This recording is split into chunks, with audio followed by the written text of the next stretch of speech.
인지주의의 학습 이론에 대해 배워보겠습니다. 이 이론은 학습자가 단순히 지식을 외우는 존재가 아니라 정보를 이해하고 처리하는 주체라는 점을 강조합니다. 오늘 수업을 통해 이 이론의 배경, 그리고 주요 학자들의 주장, 교육적 적용 방법까지 함께 살펴보겠습니다. 오늘 수업은 크게 4가지 흐름으로 진행됩니다.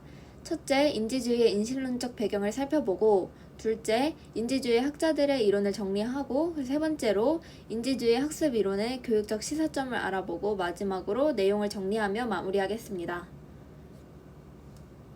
먼저 인지주의의 역사적 배경입니다.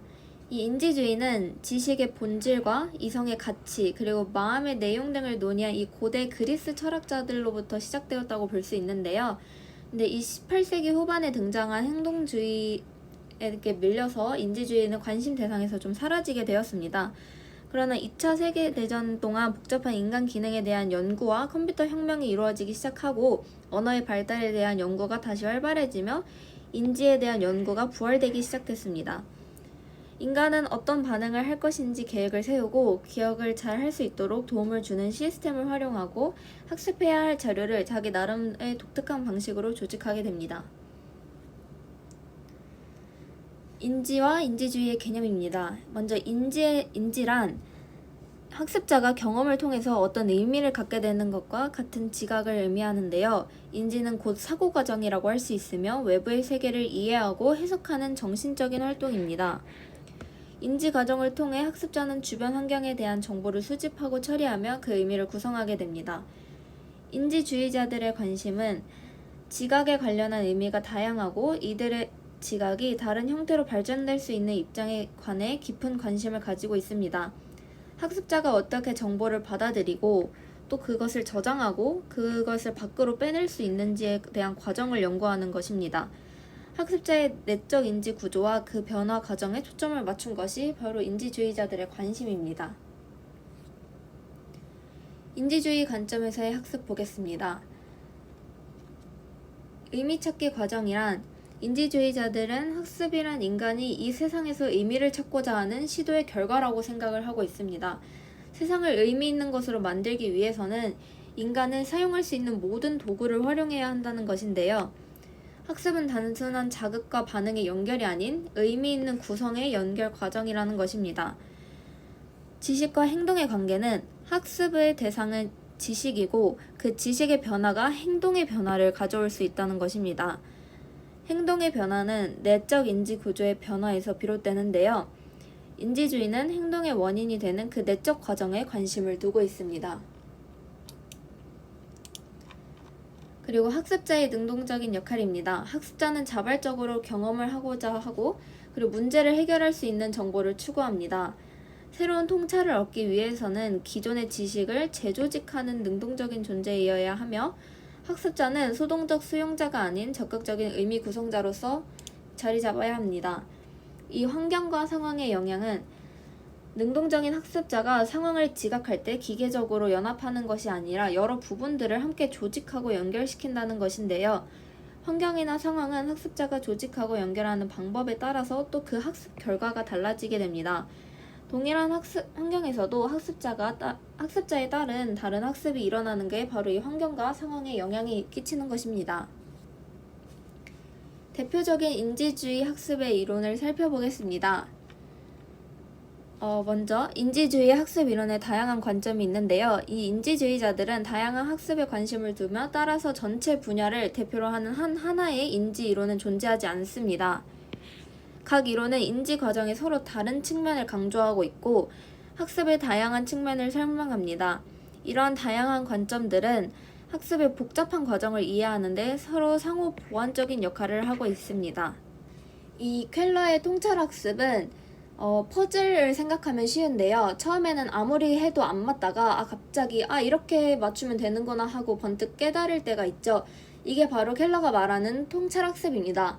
단순히 시행착오를 반복하는 것이 아니라 문제의 구조를 이해하게 되면서 번뜩하고 이해하게 그 해결책을 떠오르게 되는 순간을 이야기하는데요. 그게 바로 이 침팬지 실험을 통해서 문제 해결 과정에서 깨달은 이 아하 현상입니다. 갑자기 이루어진다는 것이 포인트입니다.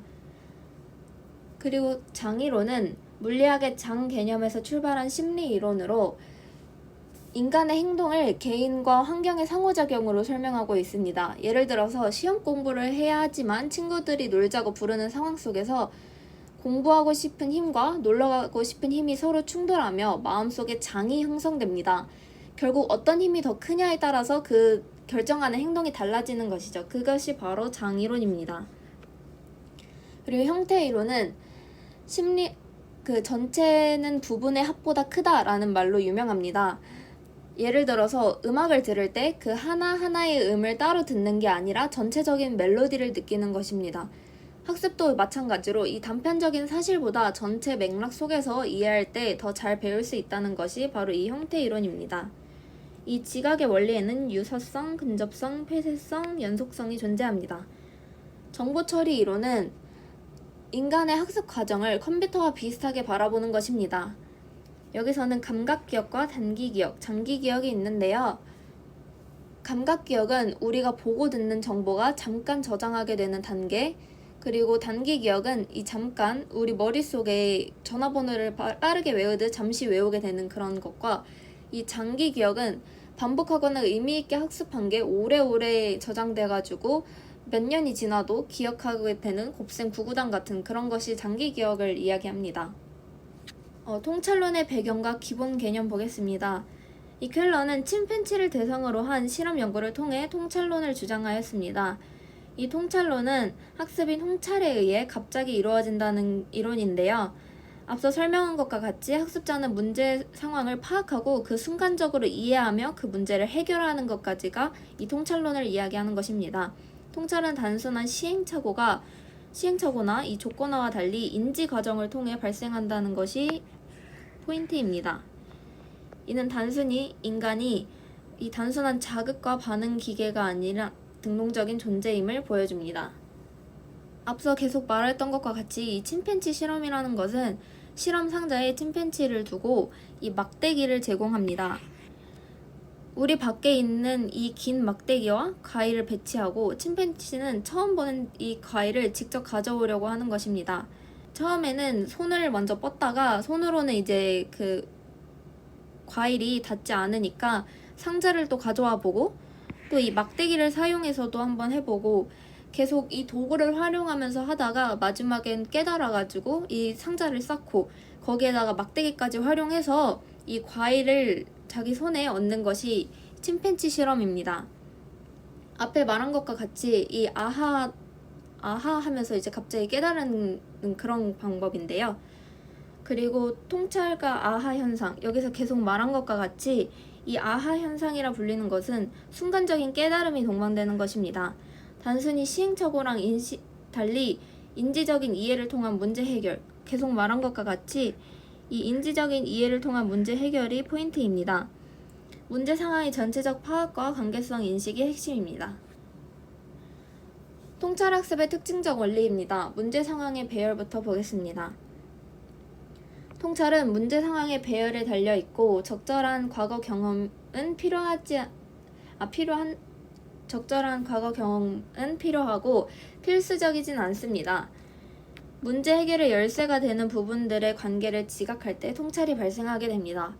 그리고 갑작스럽고 완전한 해결은 통찰에 의한 문제 해결은 갑자기 이루어집니다. 해결은 부분적인 것이 아닌 완전한 형태로서 발생되게 되고 침팬지 실험에서 순간적으로 문제 해결이 성공하게 된 것이 바로 이 대표적인 사례입니다. 학습의 지속성과 반복입니다. 통찰로 문제가 해결되면 상당 시간은 유지됩니다. 같은 상황에서 쉽게 반복이 가능하고 일단 통찰을 한번 얻으면 즉각적으로 반복 적용이 가능하게 됩니다. 그리고 새로운 상황에서의 적용은 통찰로 얻은 해결책은 새로운 상황에서 또 한 번 적용을 할 수 있습니다. 특수한 조건화가 아니라 인지적 관계에서의 학습이기 때문에 한 도구가 다른 도구로 대체되어서 또 적용 가능하기도 합니다. 유연한 문제 해결 능력이 여기서 향상되게 되는 것입니다. 다음은 장이론입니다. 물리학의 장 개념에서 출발한 심리 이론이며 대표적인 학자는 르윈입니다. 이 물리학에서 자석주의의 자장이 생기듯 그리고 인간의 인지에도 유사한 방식이 생긴다는 것인데요. 인간은 사물 하나만이 아닌 모든 심리적 사실과 관계를 맺는다는 것입니다. 장이론의 기원과 생활공간의 개념을 보겠습니다. 이 생활공간은 한 개인의 전체적인 심리적 상황을 의미하는데요. 이 생활공간은 환경과 개인으로서 구성되고 이 개인은 생활공간 내에서 가장 핵심적인 영역으로 인식과 인지 주체, 그리고 환경은 심리적인 환경으로 개인을 심리적으로 둘러싸는 모든 것을 포함합니다. 심리적 환경에서는 관념적, 실제적으로 개인에게 영향을 주는 모든 것이 포함됩니다. 이 인간 행동의 공식을 보겠습니다. B는 F, 그리고 그 괄호 안에 P와 E가 있는데요. 이 인간의 행동을 B로 보고 개인을 P와 환경, E라는 이 함수 관계로 보고 있습니다. 행동은 의식적 인간과 생활 공간 또는 환경의 상호작용으로서 발생되며 개인과 환경은 분리될 수 없는 상호 의존적인 관계라는 것을 이야기합니다. 행동은 현재 심리적 그 장애에 의해 결정되는 것을 이야기하고 있습니다. 학습자의 인지 구조의 변화입니다. 학습은 단순한 행동 변화가 아닌 인지 구조의 변화입니다. 심리학적 환경과 개인의 내면의 힘의 관계에 의한 변화입니다. 학습자는 인지 구조를 변화시키는 능동적인 주체이자 분화, 종합, 재구조화 단계를 통한 구성 과정을 가지고 있습니다. 다음은 장이론의 학습 원리입니다. 지각과 실제의 관계입니다. 실제는 감각기관을 통해 맹목적으로 받아들이는 것이 아니라 개인이 자신의 요구와 목적에 따라 재구성되는 것입니다. 지각과 실제는 상대적인 관계에 놓여 있습니다.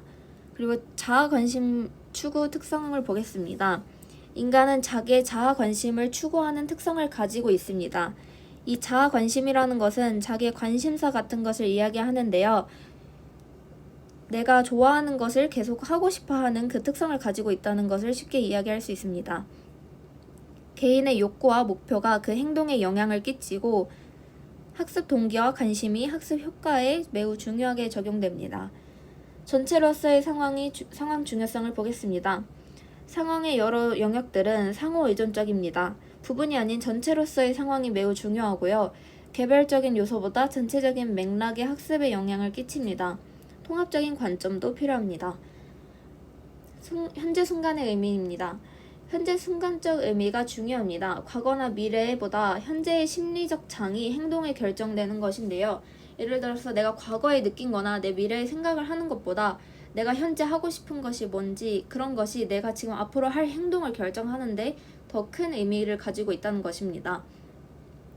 학습은 현재의 인지적 상태에 기반되어 있고 현재 상황의 의미가 학습에 결정적인 영향을 끼칩니다.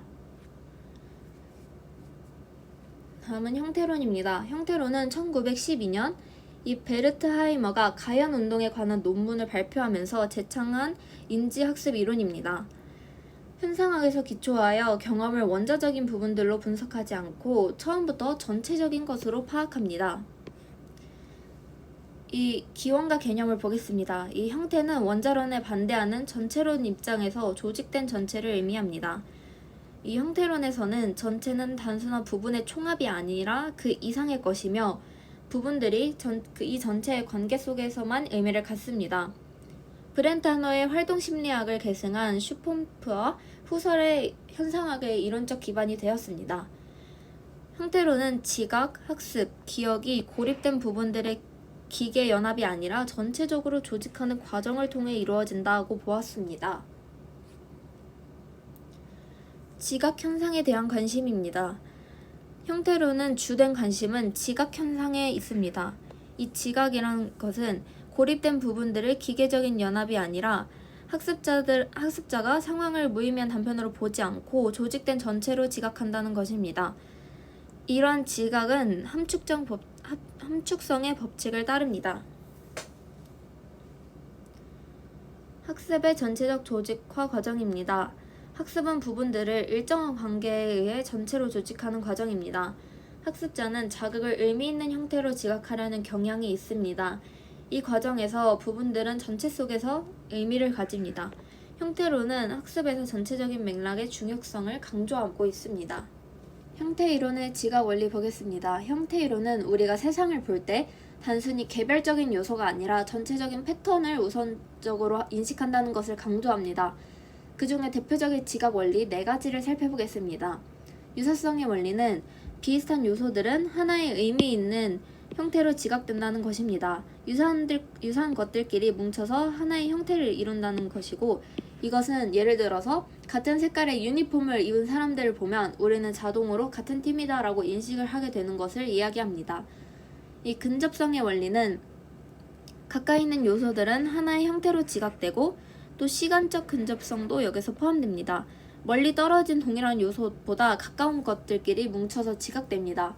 예를 들어서 교실에서 친구들이 책상을 붙여 앉아 있으면 우리는 그들을 하나의 모둠으로 인식을 합니다. 이것이 바로 근접성의 원리입니다. 이 폐쇄성의 원리는 불완전한 그림이나 문양도 뇌가 스스로 빈칸을 채워서 완성된 형태로 본다는 것입니다. 이 인간은 불완전한 것을 완전한 것으로 보려는 경향이 있고, 또 불완전하거나 떨어져 있는 부분들은 연결된 완전한 것으로 지각하게 됩니다. 예를 들어서 점선으로만 그려진 원을 보아도 우리는 그것을 원으로 봅니다. 연속성의 원리는 선이나 패턴이 끊이지 않고 계속 이어지는 것처럼 인식하는 성질입니다. 예를 들어서 지하철 노선도를 보면은 꺾여 있어도 우리는 그 노선이 계속 이어진다고 이해하고 있습니다. 그것이 바로 연속성의 원리입니다. 다음은 정보처리 이론입니다. 정보처리 이론은 1950년대 컴퓨터 발달과 더불어 나타난 인지이론입니다. 인지의 실제 과정에 관심을 가지고 컴퓨터의 발달은 정보를 학습하고 저장하고 처리하는 정신작용을 컴퓨터의 기능으로 유추하게 하였습니다. 컴퓨터 시대의 인지이론은 개인의 활동을 위계적인 단계로 배열된 기본적인 정보 처리에 의해 지배된다는 입장을 취하고 있습니다.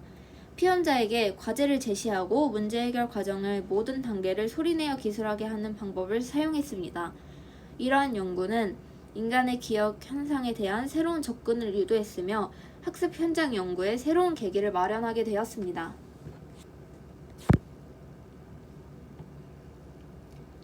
이 인간은 정보 처리자로서의 관점 보겠습니다. 정보 처리 이론에서 인간을 인지 과정에 있어서의 정보 처리자로 관조하게 됩니다. 외부로부터 들어오는 이 자극 또는 정보들을 감각적 수용 기관을 통해 습득하게 됩니다. 습득한 정보는 보호와 과정을 거쳐 기억 체계에 저장되게 되는데요. 이 필요할 때 저장된 정보를 인출해서 사용하게 됩니다. 학습은 정보의 습득, 부호화, 저장, 인출 이 일련의 과정들입니다. 정보처리 이론가들은 학습을 기본적으로 기억에 관한 연구를 통해 접근합니다. 인간의 정보처리 체계를 3가지 기억의 장치로 구성된다고 보았습니다. 이 과정은 자극의 주의와 부호화, 저장, 상기로 요약될 수 있습니다. 정보처리 체계의 구성입니다. 먼저 감각기억입니다. 감각 수용기를 통해 들어온 정보가 아주 짧은 시간 동안 저장되는 것입니다. 시각적 정보는 약 0.5초, 청각적 정보는 약 2초 정도 유지됩니다. 감각 기억에서는 선택된 정보만이 단기 기억으로 전달되게 되는데요. 이 감각 기억은 우리가 보고 듣는 정보가 진짜 잠깐 저장되는 단계로서 예를 들어서 누가 말한 문장을 잠시 정도 떠올리는 그런 것을 감각 기억이라고 합니다. 단기 기억은 현재 활성화되어 있는 정보를 담고 있는 기억 체계입니다. 이 정보는 약 한 20초 정도만 유지되고 시간을 통해 정보를 유지하거나 장기 기억으로 전환을 시킬 수도 있습니다. 이 단기 기억은 우리가 누가 잠깐 불러준 전화번호를 이렇게 외우고 칠 수 있는 그 잠깐 동안의 단기 기억, 그런 것을 이야기한다고 보면 됩니다. 이 장기 기억은 반복하거나 의미있게 학습한 것을 오래오래 저장하게 되는 단계인데요. 예를 들어서 오랫동안 외운 우리 곱셈이나 구구단, 지금 예전에 배운 것을 아직도 기억하고 있는 것, 이런 것이 바로 장기 기억이라고 볼 수 있습니다. 다음은 구성주의입니다. 구성주의는 인간의 인지 과정에 초점을 맞추고 지식의 객관적인 속성을 부정하는 관점입니다. 전통적인 학습 이론의 한계를 극복하고자 등장을 하였으며 학습자가 능동적으로 지식을 구성한다는 점을 강조합니다. 구성주의는 쉽게 말해서 학습자가 스스로 의미를 구성한다라고 보면 되는데요. 단순히 주입식으로 우리가 배우는 것이 아니라 경험을 통해서 직접 자기가 나름의 의미를, 그 학습의 의미를 만들어야 된다는 것입니다. 예를 들어서 과학 수업에서 직접 실험을 해보고 그 원리를 이해하는 것이 바로 구성주의적 학습입니다. 학습은 구성주의적 관점을 가집니다. 학습은 개인적인 지식을 능동적으로 구성하는 과정입니다. 단순한 정보 수용이 아니라 역동적인 과정이며 학습자가 경험을 해석하고 그것을 정교화하는 것을 검증합니다. 이 개인의 가정, 신념, 이전 경험이 지식 구성에 영향을 끼치기도 합니다. 구성주의 학습의 기본 원리는 학습자에게 관련 있는 문제를 제기하고 기초 개념으로 교육 과정을 구조화하며 학생들의 관점을 이해하려고 노력해야 합니다. 교육 과정을 학생들의 인지 능력에 맞춰서 실행합니다. 피아제의 인지 구성주의입니다. 이 인지 구조 발달은 학습의 기초이자 지식은 객관적인 속성을 부정하고 학습은 환경과 상호작용하며 학습자는 능동적인 존재라는 것을 이야기하는데요. 이 적응 메커니즘은 동화, 조절, 평형화, 불평형화 이렇게 나누어서 볼 수 있습니다. 먼저 이 동화라는 것은 새로운 경험을 기존 지식에 끼워 맞추는 것으로, 예를 들어서 아이가 처음 본 낙타를 말이라고 부르는 것입니다. 그리고 조절은 기존 개념을 바꿔서 또 새로운 경험으로 받아들이는 것인데요. 낙타와 말은 다르다고 배울 수 있게 되는 것, 그것이 바로 조절입니다. 그리고 평형화는 동화와 조절이 그 균형을 이루는 상태를 이야기하며, 불평형은 기존 지식으로 설명이 안 될 때 생기는 혼란으로서 물고기는 동물이 아닌 줄 알았는데 사실 동물이라고 배울 때 거기서 느끼는 혼란을 이야기합니다. 그리고 이 발달 단계는 감각운동기와 전조작기, 구체적 조작기, 형식적 조작기로 나눠서 볼 수 있는데요. 감각운동기는 0세에서 2세로 아기가 장난감을 흔들면서 세상을 탐색하는 것을 이야기합니다. 그리고 전조작기는 2세부터 7세로 그림을 보고 이게 엄마다, 이게 엄마야 하면서 이제 상징을 사용하게 됩니다. 이제 엄마 이야기할 수 있게 되는 것이고요. 하지만 아직 자기중심적인 사고를 합니다. 배가 고프면 울거나 졸리면 울거나 그냥 항상 이제 자기중심적으로 사고를 하게 되는 것이죠. 구체적인 조작기는 7세부터 11세로 눈앞에 있는 사물에 대한 논리적으로 사고를 할 수 있게 되는 것입니다. 예를 들어서 물이 컵에서 컵으로 옮겨져도 양이 같다는 것을 이해하게 됩니다. 우리가 초등학교 때 배운 것과 같습니다. 형식적 조작기는 11세 이후를 이야기하는데요. 추상적인 사고가 가능해집니다. 예를 들어서 만약에 지구에 중력이 없다면 어떻게 될까라는 가상의 문제도 스스로 생각하고 한번 해답을 찾아볼 수도 있습니다. 다음은 비고츠키의 사회문화적 관점입니다. 이 학습이 사회적 상호작용 속에서 이루어진다고 보고 있는데요. 특히 중요한 개념은 근접 발달 영역. 이것이 중요합니다. 이는 혼자서는 못하지만 도움을 받으면 할 수 있는 영역이라는 것을 이야기합니다. 예를 들어서 아이가 혼자서는 구구단을 못 외우지만 선생님이 힌트를 주거나 친구와 또 함께 풀어내면 풀 수 있다는 것이 바로 이 ZPD의 사례입니다. 또한 이러한 과정에서 내면화가 일어나서 결국 도움 없이도 스스로 혼자 해낼 수 있게 성장하게 됩니다. 인지주의 학습 이론의 교육적 시사점입니다. 능동적 학습자는 학습자가 단순한 정보를 수용하는 것이 아니라 이제 자발적으로 경험을 추구하고 문제가 어떤 것이 자기가 중요한지 기존 지식을 재조직하는 능력을 강조하는 것을 이야기하고요. 그리고 의미 있는 학습 경험은 실생활과 연결되는 학습을 제공하여 학습자에게 그 의미 있는 맥락을 전달하는 것이 중요합니다. 전체적인 관점에서 부분적으로 접근하고 그리고 학습자의 관심과 흥미가 반영되어야 합니다. 그리고 사회적 상호작용은 교사와 학습자 간의 상호작용을 이야기합니다. 그리고 또한 동료 학습자와 협력학습 촉진, 그러니까 조별활동 같은 것을 이야기하고 대화를 통한 지식의 사회적 구성이 필요합니다. 근접 발달 영역 내에서 적절한 지원이 제공되어야 하고 합니다. 인지 구조와 발달 수준입니다. 학습자의 인지 발달 단계를 고려하고 기존 지식과 새로운 정보를 연결하여 인지적 갈등을 통한 학습을 촉진시켜야 합니다. 학습자의 개인차를 고려한 교수 설계 또한 필요합니다. 결론입니다.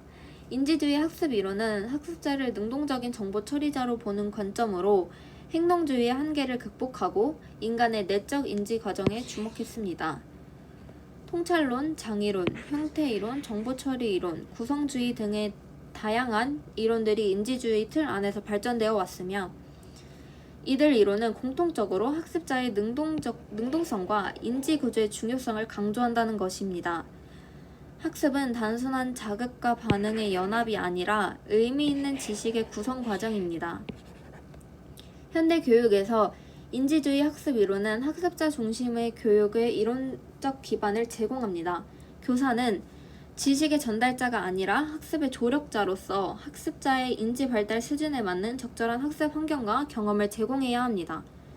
그리고 학습자의 사전 지식과 경험을 존중하고 의미 있는 맥락 속에서 능동적인 지식 구성을 촉진하는 교육이 앞으로 이루어져야 할 것이라는 결론입니다.